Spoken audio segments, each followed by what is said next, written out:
सचमुच धरती पर ऐसे दिव्य पौधे मौजूद हैं जिनका संबंध सीधे स्वर्ग लोक से माना जाता है। एक ऐसा वृक्ष जो समुद्र मंथन से निकला, एक ऐसा फूल जिसे देवी दुर्गा का आशीर्वाद माना जाता है, और एक ऐसा पौधा जिसकी सुगंध को सकारात्मक ऊर्जा का स्रोत कहा जाता है। भारत की पौराणिक परंपराओं और धार्मिक मान्यताओं में कुछ पौधों को केवल वनस्पति नहीं बल्कि दिव्य शक्ति और आध्यात्मिक ऊर्जा का प्रतीक माना गया है। इनमें सबसे प्रमुख है पारिजात, अपराजिता और मधुकामिनी। इन पौधों से जुड़ी कथाएं हजारों वर्षों से लोगों की आस्था का हिस्सा रही हैं। तो चलिए जानते हैं कि आखिर क्या है इन पौधों का रहस्य, क्यों इन्हें स्वर्ग से जुड़ा माना जाता है और क्या कहती है पौराणिक कथाएं। सनातन परंपरा में वृक्षों और पौधों को केवल प्रकृति का हिस्सा नहीं बल्कि देवत्व का स्वरूप माना गया है। तुलसी, पीपल और बरगद की तरह कुछ ऐसे पौधे भी हैं जिनका उल्लेख पुराणों और धार्मिक कथाओं में मिलता है।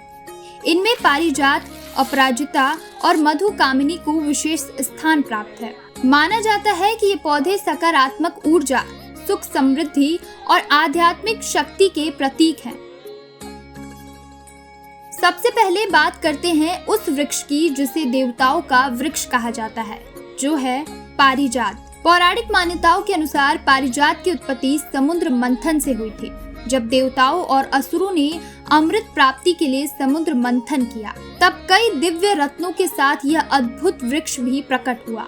देवराज इंद्र इसे स्वर्ग लोक ले गए और अपनी नंदन वाटिका में स्थापित किया। कहा जाता है कि इसकी सुगंध पूरे स्वर्ग को महकाती थी और इसके स्पर्श मात्र से थकान दूर हो जाती थी। हरिवंश पुराण में वर्णन मिलता है कि भगवान श्री कृष्ण पारिजात वृक्ष को स्वर्ग से पृथ्वी पर लेकर आए थे। कथा के अनुसार सत्यभामा ने पारिजात वृक्ष को अपनी वाटिका में लगाने की इच्छा जताई थी। जब इंद्र ने यह वृक्ष देने से मना कर दिया, तब श्री कृष्ण ने स्वर्ग से इसे पृथ्वी पर स्थापित किया। कहा जाता है कि इंद्र ने क्रोधित होकर इस वृक्ष को श्राप दिया कि इसमें कभी फल नहीं लगेंगे। शायद यही कारण है कि पारिजात आज भी फूलों से लदा रहता है, लेकिन इसमें फल नहीं दिखाई देते। पारिजात का फूल केवल रात में खिलता है और सूर्योदय से पहले धरती पर गिर जाता है। हिंदू धर्म में मान्यता है कि माता लक्ष्मी को यह पुष्प अत्यंत प्रिय है।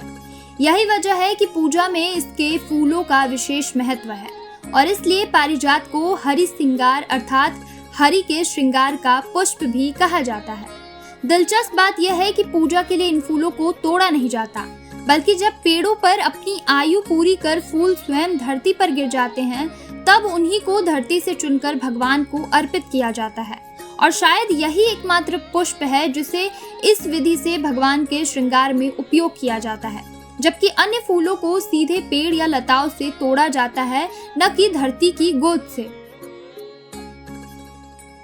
अब बात करते हैं अपराजिता की।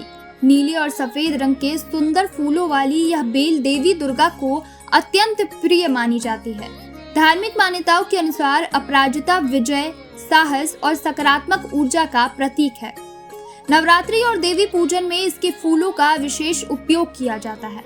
कई ग्रंथों में उल्लेख मिलता है कि यह पौधा नकारात्मक ऊर्जा को दूर करने और घर में शुभता लाने वाला माना जाता है। इसी वजह से कई लोग इसे अपने घरों और मंदिरों के आसपास लगाते हैं। तीसरा दिव्य पौधा है मधुकामिनी। छोटे छोटे सफेद फूलों वाला यह पौधा अपनी अद्भुत खुशबू के लिए जाना जाता है। कहा जाता है कि इसकी सुगंध वातावरण में शांति और सकारात्मक ऊर्जा का संचार करती है। धार्मिक मान्यताओं के अनुसार मधुकामिनी का संबंध सौभाग्य और मानसिक शांति से जोड़ा जाता है। वास्तुशास्त्र में भी इसे शुभ माना गया है और घर में प्रवेश द्वार के पास लगाने की सलाह दी जाती है। विशेषज्ञों का मानना है कि इन पौधों का महत्व केवल धार्मिक कथाओं तक सीमित नहीं है। पारिजात अपने औषधीय गुणों के लिए प्रसिद्ध है। अपराजिता आयुर्वेद में उपयोगी मानी जाती है और मधुकामिनी अपने प्राकृतिक सुगंधित गुणों के लिए जानी जाती है। यानी ये पौधे आस्था के साथ साथ प्रकृति और स्वास्थ्य से भी गहराई से जुड़े हुए हैं। हरिवंश पुराण में, भागवत और अन्य धार्मिक ग्रंथों में पारिजात को कल्प वृक्ष की उपाधि दी गई है।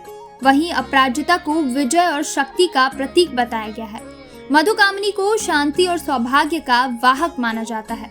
यही कारण है कि सदियों बाद भी इन पौधों की महिमा लोगों की आस्था में जीवित है। पारिजात की दिव्यता, अपराजिता की शक्ति और मधुकामनी की सुगंध, ये तीनों पौधे भारतीय संस्कृति में केवल हरियाली का हिस्सा नहीं बल्कि आस्था, अध्यात्म और सकारात्मक ऊर्जा के प्रतीक हैं। शायद यही वजह है कि आज भी लोग इन्हें अपने घरों, मंदिरों और जीवन का हिस्सा बनाना शुभ मानते हैं।